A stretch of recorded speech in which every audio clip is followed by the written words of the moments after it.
Thank you so much for taking some time to meet with us. You're very welcome.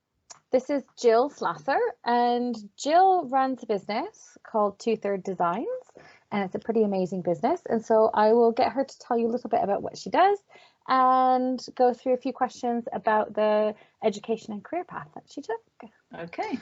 So, Jill, what is your job or your career? So what is it that you do on a day-to-day basis? Okay. On a day-to-day basis, I am one half of Two-Thirds Design, which is a very small company, comprises of 2 people, but we transform school spaces. So we work in the educational sector, and our work is very visual, it's very large scale, and I suppose what we do, we work directly with schools to work with them and help them realise what they want to focus on.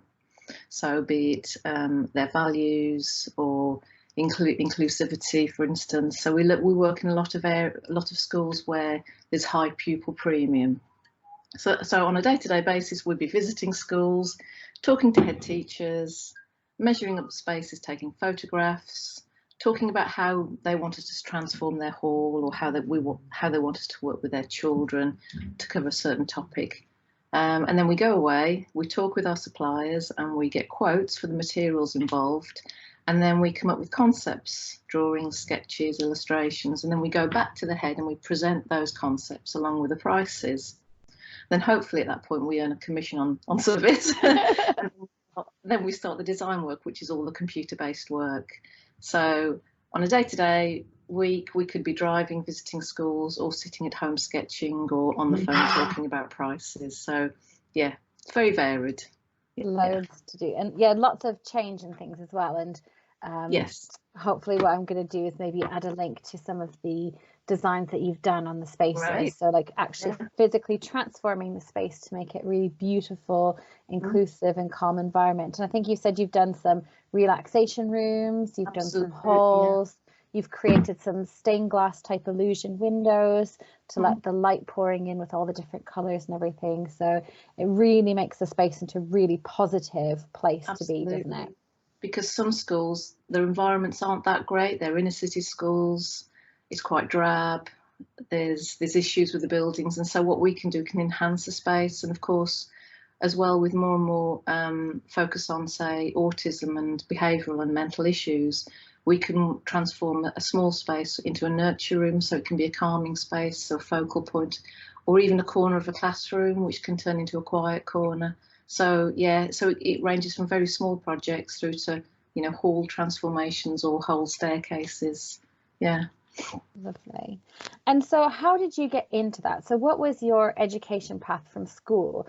Did you do a degree, or did you do apprenticeships, or did you just find your way into it and get going? I've been doing this a long time now. So I left school at 16 and didn't want to stay on at school, didn't really want to do A-levels, but knew I wanted to do something in the art and design field. And so I went directly to art college, and I did what was then a diploma in graphic design, but at that point it covered photography, life drawing, calligraphy, typography, as well as design. So this was pre-computers, so computers were just being used, but we learnt everything a traditional way, so by sketching scamps, sourcing drawings. So it was researching, going to the library to research, so nothing was online. So if you can imagine, it's a really good grounding in a sort of foundation of art. And then at 18, when I finished that, I went to work as a junior designer for Birmingham City Council. At that point, it was quite interesting because we were doing lots of work for all the events were going on. And at that point, things like the Symphony Hall was being built. So there's lots of regeneration within the city. So that was an exciting time to work for Birmingham City Council as a junior designer, so very lowly, but learnt a lot. And then computers were coming in at that point, so then we learnt how to typeset and all the software. There was, you know, so big upskilling at that point, which was really fascinating. So tying the traditional skills. So if you want to do anything within art, you must draw. You must draw. It's okay if you can use all the wizardry and all the software, but you've got to have a good design appreciation and a good sense of drawing. And then after that, I went to work for Walsall Council, and what was great about Walsall Council was again, it was working in the community. They were building the new art gallery, so there was lots of exciting projects that I was working on with them. But also at that point I was able to study for my degree. So I went on day release to Wolverhampton University, where I obtained my degree in graphic communication. And at that point I felt I was able to sort of go and look for another job. So after that I went into the commercial sector and started working for a company in Birmingham. And then we started producing multimedia projects for charities like World Vision, or educational projects like CD-ROMs for Channel 4 Learning, which was back in the day. And do you want me to carry on and I talk about how we set up the company? Absolutely, yes, okay. Love that. Because it's a bit of a tale. So that's all the sort of pre 2/3 design, so getting lots of experience in the private sector and the public sector, freelancing a bit as well. And then I met my business partner at this new company. Her name's Carly Mills, and we've been working together now for 15 years as 2/3 Design. And we set up 2/3 Design because we could see that our present company was having financial difficulties, and we were getting a bit frustrated with what was going on within the company. So it wasn't a conscious decision to set up, it was just really an opportunity that came along. Effectively, we liked working together and we were really too lazy to look for other jobs. And that's what it came down to. We really valued our relationship and wanted to build on that. And so we incorporated, we got made redundant, and we set up 2/3 Design. And at that time, we worked a lot on CD-ROM platforms and online learning, as well as a lot of print and stuff. And then in 2008, there was the crash, and obviously a lot of things changed. And it was at that point we started working directly in schools. And it was at that point that our real interest in the big visual communication work that we do now really took off. So we instead of working for Channel 4 Learning or the literacy strategy, all those things sort of petered away. We started working directly in schools and really finding out about on the ground level what was required. And it was again a steep learning curve, but also very, very interesting. So we'd go into schools and gradually build up a repertoire of portfolio of images to show schools about different spaces. Again, another steep learning curve because we were doing something completely different again, working in materials that we'd never used. So there's lots of mistakes, some of them quite costly. But eventually, after a few years, we sort of became specialists in what we were doing. And so we went from being quite a basic multimedia company to doing something very niche and something that I can actually say we're very proud of, because we've learned a lot about how visual arts can benefit the educational sector and how we can make a real difference in schools. And that's the point we're at now. Excellent. And with a lot of focus around mental well-being and positive mental health, the spaces that you do in the schools absolutely help with that to transform how the students feel about when they come into that space, doesn't it? It does indeed. Yes, it really does. And that's been a recent thing over the past, I would say about 3 or 4 years. There's been a big up on that with head teachers and ordinary teachers. Well, they realise that's we're all effectively running to catch up. We're trying to trying to solve the next problem, really. Yeah, yeah. It's a big thing to be doing, isn't it? It is, yeah, it is. So in terms of, if we've got students who are looking to potentially pursue a career in graphic design or in design communication, what kind of progression opportunities would you say would be available for young people coming into that industry? Okay. Effectively, when you're in the visual communication, there's a saying, you're only as good as your last job, which isn't entirely true, but when you do a piece of work that is visual, it's really the last piece of work that people see and take note of. And if there's anything wrong with that job or it doesn't quite fit, that's the sort of thing that people remember more than the positives. So I would, going back to sort of feedback of how you can approach that industry, is keep drawing, keep getting your ideas down, keep looking at what other people do. I don't think it's a job you can do unless you're passionate about it. You have to really love design and you have to really enjoy talking to people and try and enjoy solving problems, try and solving visual problems, creating something from nothing. It's quite exciting when you're bouncing ideas around a room with people and then finding that thing that fits. That's the thing that I really enjoy most, as well as obviously all the drawing side of it.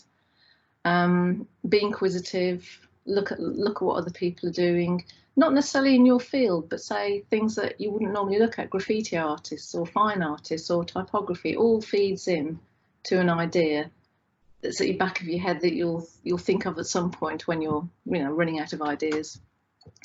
And what else would I say? Would I advise?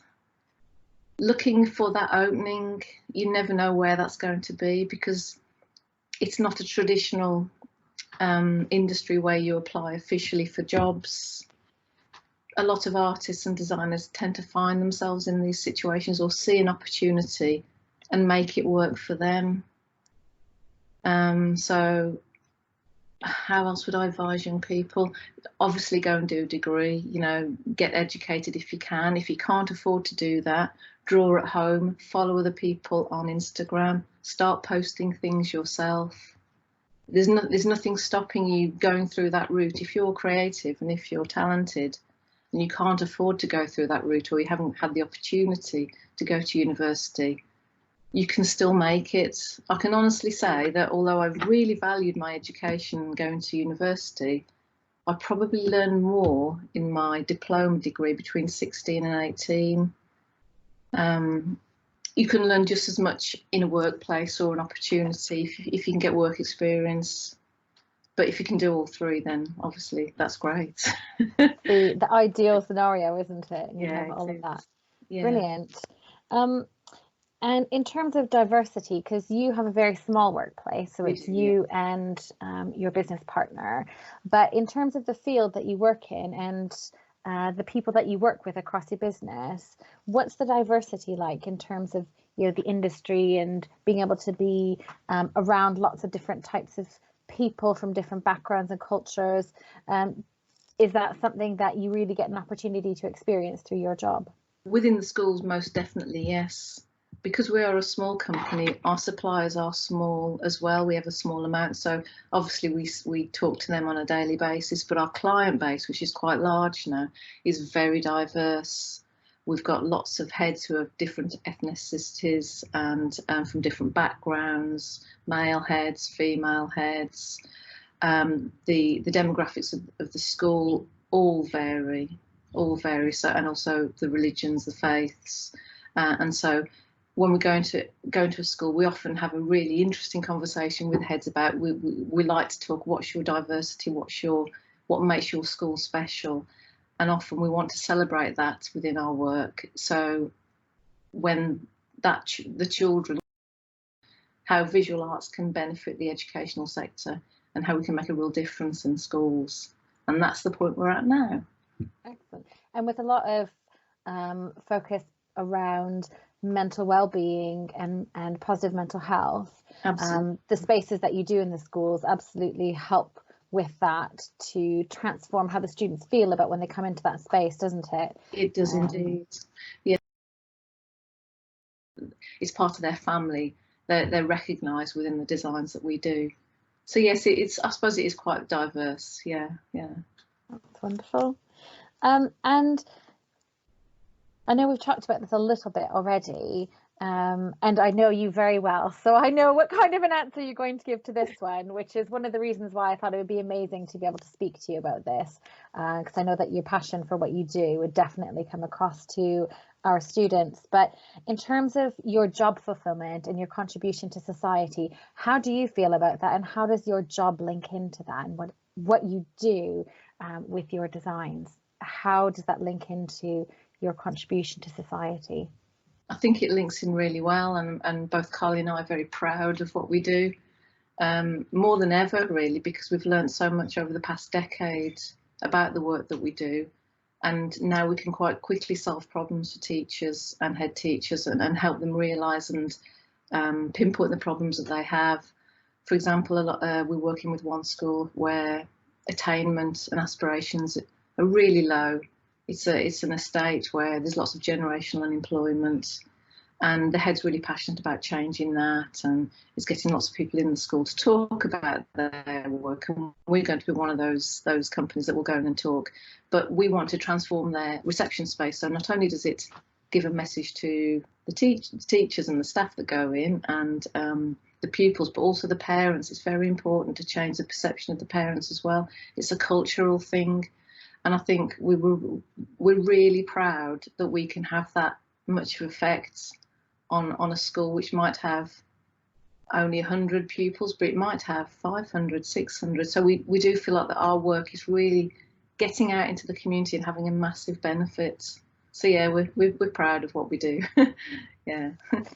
And so you get a lot of fulfillment from what you do. Very And much so. I know that from a lot of the conversations that we have just in general, just as friends, because we've been friends for quite some time now. Absolutely. And every time I talk to you, you're telling me a really new and interesting and exciting story about some other way that you've gone in. And I know a lot of the feedback that you get from your clients is extremely positive, and they come back again and again for new things.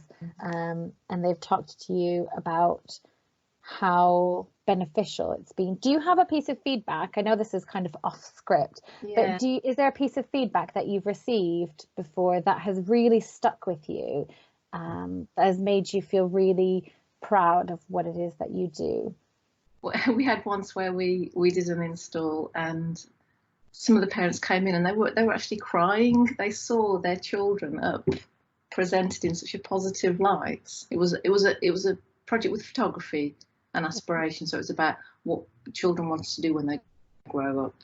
And Birmingham school, so surrounded by lots of deprivation, and parents came in and they saw their children, and they were just so happy that the head just said, "Oh my God, we've had parents crying at me with joy," and that was just like, wow, that was quite something.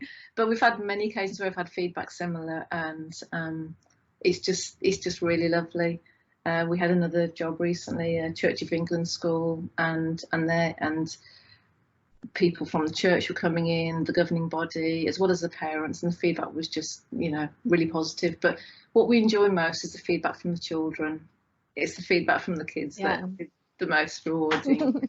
And but I've got one piece of advice as well, and there's like a saying, isn't there? It's an overnight success. If you see a company that's an overnight success, you'll usually find that overnight success has taken 10 years in the making.